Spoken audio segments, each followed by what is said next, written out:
Sir, मरने के अलावा कुछ है ही नहीं। हम इस उम्र में पहुंच गए कि हम कुछ काम कर ही नहीं सकते अदर। अब हम कहाँ जाएंगे, क्या करेंगे, कैसे अपने परिवार को पालेंगे, बच्चों की शिक्षा व्यवस्था, स्वास्थ्य व्यवस्था कहाँ होगी? सरकार को इसकी चिंता ही नहीं। मेरे घर में कमाने वाला एक मेरा भाई है जिसका एक्सीडेंट हो गया और वो बेड पे, मेरे मम्मी पापा नहीं, मैं अकेली। मतलब आप कमाने वाले? हाँ, मैं। और अभी क्या पूरे जेवर बेच के भाई का इलाज करा? आज भाई बेड पे पड़ा है। जो कमाने वाला एक व्यक्ति था ये तो बेरोजगार हो गई, इनका भाई बेड पे पड़ा है। आज उनको सर 14 साल के कौन मेहमान होते हैं बताएं आप? मेरी बूढ़ी माँ है सर, तो बूढ़ी माँ का पालन पोषण कैसे करूंगी अगर मेरे पास नौकरी नहीं होगी? तो आप माध्यम से हम ये कहना चाहेंगे कि हम लोगों के वेतन के आदेश तो करो, जो दे रहे हो उतना तो दो। लोग भीख मांगने में मजबूर हो गए। शिक्षा मंत्री से पूछना चाहता हूँ कि शिवराज सिंह चौहान झूठा था या आज का शिक्षा मंत्री झूठा है कि उसकी पीरियड भी रहे, एक्स्ट्रा कार्य भी करवा रहे हैं। कुर्सी पे बैठ कर कुर्सी तोड़ रहा है, उनके लिए 1 तारीख 2 तारीख के पहले वेतन आ जाती है। हमारी अप्रैल महीने की वेतन। घर का खर्चा कैसे चलता है? रोज रोज घुटने कर मरने से अच्छा हम लोग एक दिन मर जाएं या फिर पूरी मध्य प्रदेश से अतिथि व्यवस्था बंद कर दी। आप नहीं देना चाहते तो इस व्यवस्था को खत्म कर दीजिए। कोई मांग पूरी नहीं हुई है और हमें तो अब ऐसा लग रहा है कि सरकार हमें गुमराह कर रही है। आज हम उठने वाले नहीं हैं और न ही सरकार के किसी बातों में आकर बहला फुसलाकर हमें घर भेजने की। तो इनके मुख्यमंत्री ने घोषणा क्यों करी? ये जवाब हमें सरकार से चाहिए ना। ये जानवर नहीं है, ये इंसान है, ये लोकतंत्र में रहते हैं।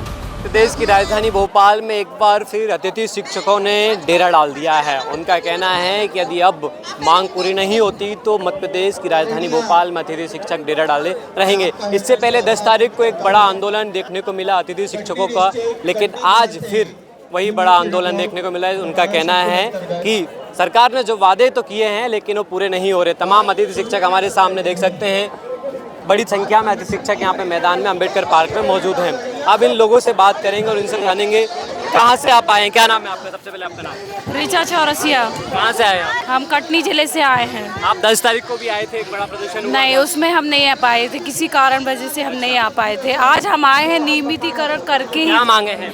हमारी सिर्फ नियमितीकरण है, नियमितीकरण है और हमें कुछ नहीं चाहिए। नियमितीकरण बस, और कुछ नहीं चाहिए।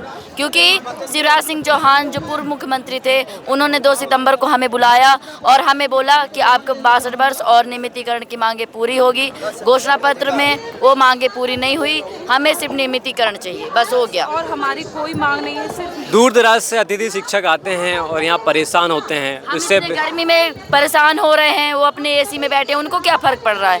वो लाडली बहना बोल रहे हैं, हम उनकी कौन सी लाडली बहना हुई है? बहनों को अपने वो ऐसे ही छोड़ देते हैं क्या?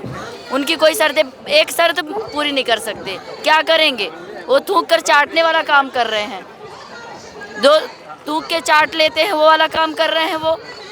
हमें ऐसे शब्द नहीं बोलना चाहिए, लेकिन हमें मजबूर कर दिया क्योंकि एक शिक्षक। प्रताप ने एक बयान दिया था कि आप अतिथि हैं, मेहमान बनकर हैं। कब जाए? हमारे शिक्षा मंत्री जो हैं उन्होंने बोला था कि आप मेहमान हैं, मेहमान जैसे रहिए। मेहमान आते हैं तो क्या घर में कब्जा करते हैं? तो हम कब्जा नहीं कर रहे हैं। मेहमान 5 दिन के 10 दिन के होते हैं और इसके बाद वो अपने घर चले जाते हैं।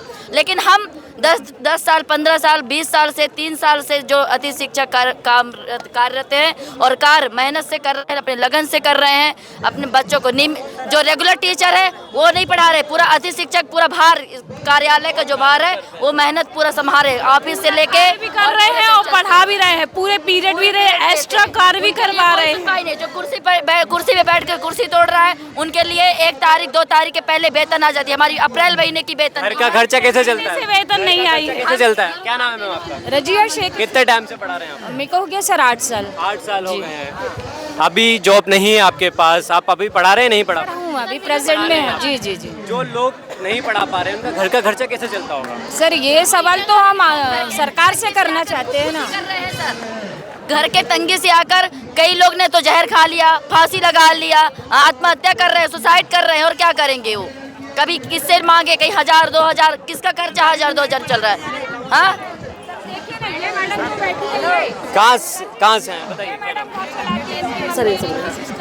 सर मेरा नाम सरस्वती जावरकर है। मैं छिंदवाड़ा जिले से दमुआ से आई हूँ। सर हम लोग को 14 साल हो गए हैं अतिथि शिक्षक करते करते, एक ही आश्वासन पे कि आज नहीं तो कल हम नियमित हो जाएंगे। चूँकि मुख्यमंत्री जी ने भी घोषणा करी थी 2 सितंबर को कि हम आपका विभागीय परीक्षा लेकर के अंदर करेंगे। इसी उम्मीद से करते करते सर आज हमको 14 साल हो गए। अब 14 साल में जैसे कि शिक्षा मंत्री कहते हैं कि हम मेहमान हैं, मेहमान क्या कब्जा करोगे? तो सर हम जीती जाती इंसान हैं, हम कब्जा करने नहीं आए सर, हम तो यहीं के हैं। और मेहमान कैसे सर? मेहमान होते हैं 4 दिन के, 8 दिन के, महीने भर के, 2 महीने के, साल भर के। सर 14 साल के कौन मेहमान होते हैं बताएं आप? 14 साल से हम कर रहे हैं। हम इसी ऐसे भी अतिथि शिक्षक हैं जिनके घर में कमाने वाले वो स्वयं हैं। और सर मेरे घर में कोई नहीं कमाने वाला, मैं खुद हूँ सर। और अभी इस सत्र में मुझे बाहर कर दिया गया था। संघ की ताकत है सर कि मैं वापस से दोबारा लगी हूँ। घर में कमाने वाले सिर्फ मैं हूँ सर। और मेरी बूढ़ी माँ है सर, तो बूढ़ी माँ का पालन पोषण कैसे करूँगी अगर मेरे पास नौकरी नहीं होगी? तो उदय प्रताप सिंह ने जो कहा है वो अपना कैसे चलता है फिर आपका? सर थोड़ी सी सिलाई कर लेते हैं, थोड़ा सा कुछ बिजनेस कर लेते हैं, उससे हम महीना मान चलते हैं। अब ये जैसे कि हमको लास्ट पेमेंट जो अप्रैल में मिलती है, वो लास्ट पेमेंट को हमको जून और जुलाई तक खींचना पड़ता है सर, लास्ट वाली पेमेंट को, कि चलो यार 2000 खर्चा हो रहा है, 1000 खर्च करो। जो हम ज़्यादा खाना पीना खाते हैं उसको ना खा करके हम चटनी रोटी पे आ जाते हैं। लेकिन हम किसी से मांगने का काम नहीं करते सर। हम चाहते हैं कि हमारी जो मेहनत है हमको हमारी मेहनत से पैसा मिले, और हमारा जो है हमको हमें वापस मिले। और सर हमारा जो नियमितीकरण है, हमारी एक ही मांग है सर कि बस हमें नियमितीकरण चाहिए, इसके अलावा कुछ नहीं चाहिए सर। नहीं मानती सरकार तो? नहीं मांगती तो फिर हम रोड पे आएंगे सर, और तब तक ये रोड पे आते रहेंगे हम सर, जब तक सरकार मान नहीं जाती सर। तो देख सकते हैं तमाम अतिथि शिक्षक यहाँ पर और लोग मौजूद हैं। और क्या बोले सर, अतिथि शिक्षकों को जून से काम पे बुलाया जा रहा है, लेकिन अब तक हमारे पे के आदेश नहीं हुए। हम लोग एक भी दिन एब्सेंट नहीं कर सकते। गवर्नमेंट टीचर को छुट्टी का भी राइट है। हम लोग जून से जाके बिना वेतन के काम कर रहे हैं, आज तक हमारा पे का कोई आदेश नहीं। शिवराज जी ने बोला था 12 महीने का सेवा कार्यकाल, 12 महीना तो छोड़िए, जुलाई अगस्त सितंबर हम लोगों ने बिना वेतन का काम किया है। उधार किराया लेके हम लोग जा रहे हैं। परिस्थिति ये हो गई है, कई लोग भीख मांगे क्योंकि स्कूल नहीं जाएंगे तो वो जॉब भी छीन लेंगे। तो आप लोगों के उससे आप माध्यम से हम ये कहना चाहेंगे कि हम लोगों के वेतन के आदेश तो करो, जो दे रहे हो उतना तो दो। लोग भीख मांगने में मजबूर हो गए। दर्द कितना है अतिथि शिक्षकों का। और उपाध्यक्ष अध्यक्ष सबका दर्द तो एक ही है ना, सबका अलग दर्द है क्या? दर्द सबका एक ही है। क्या मांगे पूर्णता हैं आज, और यदि नहीं मांगे पूरी होती तो फिर अतिथि शिक्षक क्या करेंगे आज? हमारी एक ही मांग है कि हम लोगों को जिस तरह गुरुजियों को नियमित किया था विभागीय एग्जाम लेकर, अतिथि शिक्षकों को भी एक विभागीय एग्जाम ली जाए और हम लोगों को भी नियमित किया जाए। हमारी यही मांग है। और शिवराज सिंह चौहान ने भी बोला था महापंचायत में कि तुम लोगों का भविष्य सुधार के रहूँगा, आप निश्चिंत अच्छी तरह काम करो, आपका भविष्य सुधार दूंगा। तो मैं इस शिक्षा मंत्री से पूछना चाहता हूँ कि शिवराज सिंह चौहान झूठा था या आज का शिक्षा मंत्री झूठा है कि उसकी मांग हम नहीं मान सकते? भूल जाओ कैसे बोल देते हैं शिक्षा मंत्री। मैं लपेटा चैनल के माध्यम से शिक्षा मंत्री से सवाल करो आप कि शिक्षा मंत्री जी, कि शिवराज सिंह ने जो घोषणाएं करी थी शासन के पूरा तामझाम लगाकर, तो वो घोषणाएं झूठी थी या आज का शिक्षा मंत्री जो बोल रहा है कि उनकी घोषणाओं को भूल जाओ, ये सच है? मैं आपके लपेटा चैनल के माध्यम से शिक्षा मंत्री को यही पूछना चाहता हूँ कि आम लोगों को आप ये निष्कर्ष निकाल के बताइए कि शिवराज झूठा था या मोहन सरकार के शिक्षा मंत्री झूठे हैं। जो DPI का एक आदेश आया जिसमें कहा गया कि 25% शिक्षकों को शिक्षा भर्ती में, अतिथियों को शिक्षा भर्ती में प्रावधान रखा, आरक्षण दिया गया, उससे आप कितने सहमत हैं? हमें कोई भी आदेश आ जाए, हमें कोई आदेश से लेना देना नहीं है, हम कोई आदेश मानने वाले नहीं। हमारी संगठन की एक ही मांग है कि हमारी विभागीय एग्जाम होकर नियमित करना चाहिए। ये पूर्व में भी यही आदेश था कि 25% अतिथि शिक्षकों को आरक्षण दिया जाएगा। हमने उस टाइम भी निष्क्रिय करा था और आज भी हम इस चीज़ का विरोध करते हैं। क्या नाम है आपका? शैलेंद्र सक्सेना। सर, आज यदि मांगे पूरी नहीं हुई तो फिर अतिथि शिक्षक बहुत सारे बोल रहे हैं कि हम डेरा डाल लेंगे राजधानी भोपाल में, घर नहीं जाएंगे। ये बात तो मैंने आपके माध्यम से भी सुनी है और कई साथियों का दर्द भी यही है। 10 तारीख को भी यही बात थी, लेकिन उस दिन भारी बारिश के कारण कुछ अतिथि शिक्षक भी पीछे हट गए थे। और आज जो स्थिति बनी है, आज तो दुगना जोश है, दुगना उत्साह है, दुगना आक्रोश है। और आक्रोश इसीलिए है कि अभी परसों ही आदरणीय पूर्व मुख्यमंत्री जी ने कहा है कि मैं अपनी घोषणाएं हर हाल में पूरी करवाऊंगा। मुझे समझ में नहीं आता ये चूहे बिल्ली का खेल चल कहाँ पर रहा है। मुख्यमंत्री जी कुछ कहते हैं, शिक्षा मंत्री जी कुछ कहते हैं, पूर्व मुख्यमंत्री जी कुछ कहते हैं। आखिर हम माने तो किसकी माने, आप हमें बताइए। और हम तो आज बहुत सम्मान पूर्वक, आप हमको जहर दे दीजिए।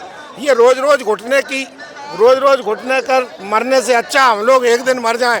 आप या तो अतिथि शिक्षकों को सम्मान पूर्वक नियमित कीजिए या फिर पूरी मध्य प्रदेश से अतिथि व्यवस्था बंद कर दीजिए।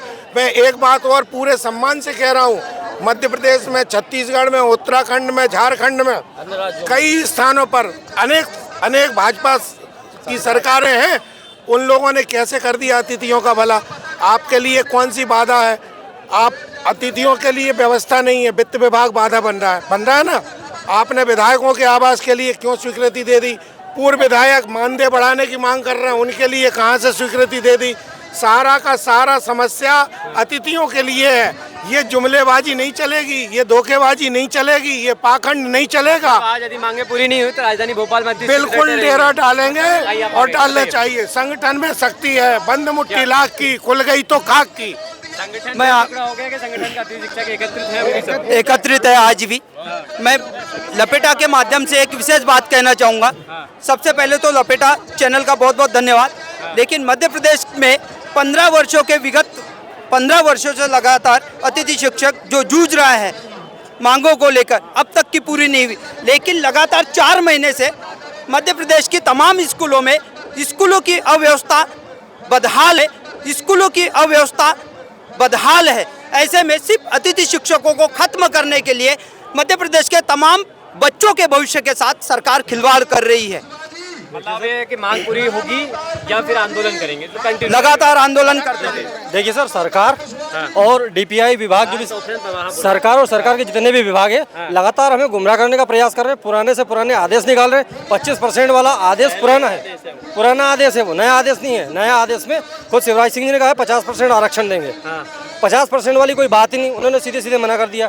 डीपीआई गुमराह कर रही, सरकार गुमराह कर रही, इसके अलावा और कुछ भी नहीं है। केवल हमें गुमराह किया जा रहा है। हमें जो चीज़ चाहिए उस पर सरकार का कोई विचार नहीं है, सरकार कोई विचार नहीं करना चाह रही है। मतलब देखिए, आज तो अतिथि शिक्षक पूरा मूड बनाकर आए हैं कि जब तक मांगे पूरी नहीं होगी तब तक हम भोपाल की धरती पर डटे रहेंगे। चाहे दिन भर के अलावा पूरी रात क्यों ना बैठने पड़े तो भी हम यहाँ पर बैठेंगे और अपनी मांगों को मनवाने के लिए कोशिश करेंगे।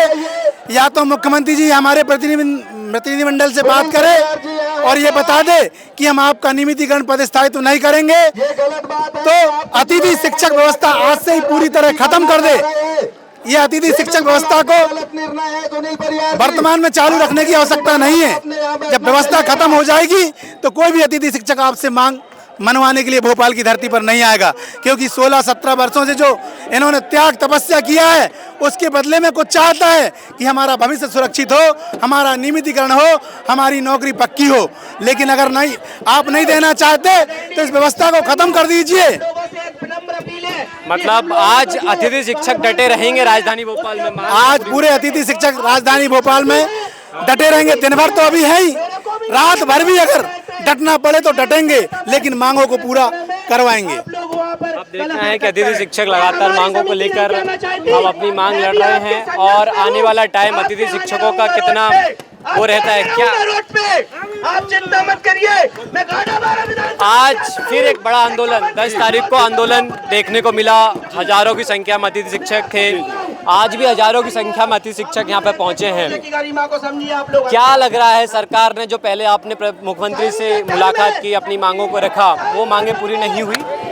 कोई मांग पूरी नहीं हुई और हमें तो अब ऐसा लग रहा है कि सरकार हमें गुमराह कर रही है, हमारे साथ छलावा कर रही है। इसलिए आज हम सभी लोग ये तय करके आए हैं कि आज हम हमारा अधिकार लेकर जाएंगे। इसलिए आज हम उठने वाले नहीं हैं और न ही सरकार की किसी बातों में आकर बहला फुसलाकर हमें घर भेजने की वो ऐसी गलती ना करे। हम अपना अधिकारियों में हक लेकर रहेंगे। क्या महत्वपूर्ण मांगे हैं आज अपनी? केवल नियमितीकरण और पद स्थायित्व, बस। और जो गुमराह किया गया डीपीआई के द्वारा कि 25% आरक्षण दिया जाएगा, वो डीपीआई ने तो पूरा शिक्षा तंत्र को ही खत्म कर दिया है मध्य प्रदेश का। आज तक एक अतिथि शिक्षक का पोर्टल अपडेट नहीं हुआ है उनसे। तो मैं आपके माध्यम से सरकार तक ये बात पहुंचाना चाहता हूं कि पूरी शिक्षा तंत्र को तहस नहस करने का काम डीपीआई ने किया है। उदय प्रताप का बयान कि अतिथि हैं, मेहमान बनकर रहे, कितना देखते हैं उसको? हम तो उनको कहते हैं कि आदरणीय आप मेहमान हैं। हम तो 15 साल से अतिथि शिक्षक अध्यापन कार्य कर रहे हैं और शिक्षा तंत्र को हमने भारत के शिक्षा पटल पर अच्छी जगह लाया है। आप कुछ दिन के मेहमान हैं, आप ऐसे घर जाओगे कि आप वापस नहीं आओगे। इसलिए अतिथि शिक्षकों को का अपमान करना एक शिक्षा मंत्री को शोभा नहीं देता है। आप देख सकते हैं अतिथि शिक्षक यहाँ पे लाडली बहनाएं को लेकर सरकार बड़ी बड़ी बातें कर रही है। लाडली बहनाओं का ध्यान रखें। आप भी तो लाडली बहना ही हैं अतिथि शिक्षक के रूप में। हम ये कहना चाहते हैं कि एक मुख्यमंत्री सड़क पे चलता कोई नेता या आम आदमी होता है क्या? जब जनता के कर पर इन्होंने पंचायतें बुलवाई, जब इनको पता था हम परमानेंट नहीं कर सकते, तो इनके मुख्यमंत्री ने घोषणा क्यों करी? ये जवाब हमें सरकार से चाहिए और विधानसभा में भी ये सवाल उठना चाहिए, लोकसभा में उठना चाहिए, प्रधानमंत्री के पास उठना चाहिए, मुख्यमंत्री के पास उठना चाहिए और पूरे देश के ऊपर उठना चाहिए कि क्यों करी गई घोषणा है जब पूरा ही नहीं करके चले गए। क्यों करी? नेता के जनता के पैसे ऐसे ही फालतू तुम्हारे वोट लेने के लिए होते हैं आपके? बताइए हमें किस लिए घोषणा करी? लाखों रुपए करोड़ों रुपए खर्च करे अपने मामा जी, तो ये अपने बीजेपी सरकार और अपने शासन को बता जाते कि ये जनता नहीं है ना, ये जानवर नहीं है, ये इंसान है, ये लोकतंत्र में रहते हैं। आप बताइए हमें। अतिथि शिक्षक रेगुलर नहीं होते, फिर अतिथि शिक्षकों के पास ऑप्शन क्या रह जाएगा? ऑप्शन क्या रहेगा सर? मरने के अलावा कुछ है ही नहीं। हम इस उम्र में पहुंच गए कि हम कुछ काम कर ही नहीं सकते अदर। अब हम कहाँ जाएंगे, क्या करेंगे, कैसे अपने परिवार को पालेंगे? बच्चों की शिक्षा व्यवस्था, स्वास्थ्य व्यवस्था कहाँ होगी? सरकार को इसकी चिंता ही नहीं है। एक तो तुम कहते हो कि अलग अतिथि व्यवस्था खत्म कर दो या तो नियमित करो, रख के दुगला व्यवहार मत करो हमारे साथ। आपने बुलाया तब हम आए, आपको हमारी जरूरत थी। आज हमको दूध में से मक्खी की तरह निकाल के फेंक दिया। क्यों?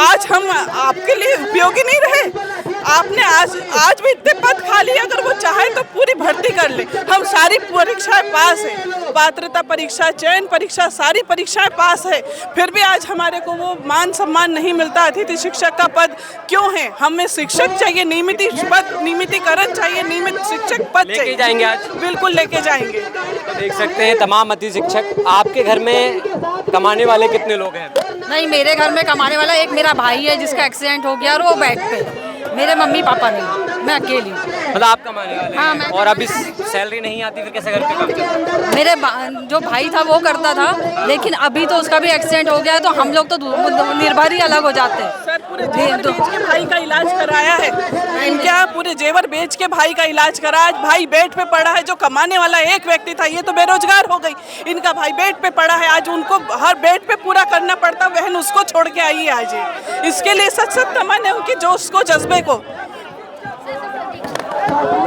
मतलब अतिथि शिक्षकों के लिए भी घोषणाएं की थी। इसी के साथ विधायक, मंत्री, सांसद, इनके लिए भी क्या कहना चाहिए, वेतन वृद्धि की बात की थी।